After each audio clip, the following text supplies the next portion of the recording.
తెలంగాణతో పాటుగా హైదరాబాద్ నగరవాసులపై చలిపులి పంజా విసిరింది. రాత్రిపూట ఉష్ణోగ్రతలు భారీగా పడిపోవడంతో ప్రజలు వణుకుతున్నారు. నగర శివార్లలోని పటాన్ చెరువులో కనిష్ట ఉష్ణోగ్రత 12.4 డిగ్రీల సెల్సియస్గా నమోదైంది. చల్లదనానికి చలిగాలులు కూడా తోడు కావడంతో పరిస్థితి మరింత ఇబ్బందికరంగా మారింది. ఉదయం 7 గంటల వరకు రోడ్లపై పొగమంచు కప్పేయడంతో వాహనదారులు ఇబ్బంది పడుతున్నారు. రాజేంద్రనగర్లో 12.5 డిగ్రీలు, దుండిగల్లో 18 డిగ్రీల కనిష్ట ఉష్ణోగ్రతలు నమోదయ్యాయి. మరో 3 రోజులు ఉష్ణోగ్రతలు ఇలాగే నమోదవుతాయని హైదరాబాద్ వాతావరణ శాఖ అధికారులు వెల్లడించారు.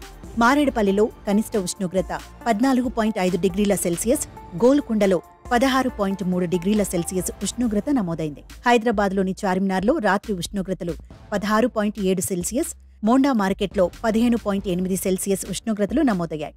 బంగాళాఖాతంలో మరో తుఫాను అనే వార్తల్లో నిజం లేదని, ఇప్పట్లో ఎటువంటి సైక్లోన్ హెచ్చరికలు లేవని వాతావరణ శాఖ క్లారిటీ ఇచ్చింది. హైదరాబాద్ సాధారణంగా అక్టోబర్ నుండి ఫిబ్రవరి మధ్య వరకు చలికాలంలో వణుకుతున్నప్పటికీ ఎల్నీనో దృగ్విషయం కారణంగా ఈ సంవత్సరం శీతాకాలం రావడం ఆలస్యమైంది. ఈ వాతావరణం నమూనా సాధారణ వాతావరణ నమూనాలకు అంతరాయం కలిగించింది. ఫలితంగా సగటు కంటే వెచ్చగా పతనం మరియు నగరంలో శీతాకాలం ఆలస్యంగా ప్రారంభమవుతుందని ది సియాసత్ డైలీ నివేదించింది. సాధారణంగా హైదరాబాద్లో చలికాలంలో పగలు ప్రకాశవంతంగా మరియు ఎండగా ఉంటుంది. అయితే రాత్రులు చల్లగా ఉంటాయి.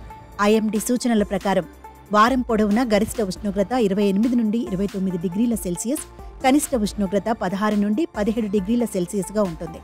డిసెంబర్లో ఉదయం పొగమంచు ఏర్పడుతుంది.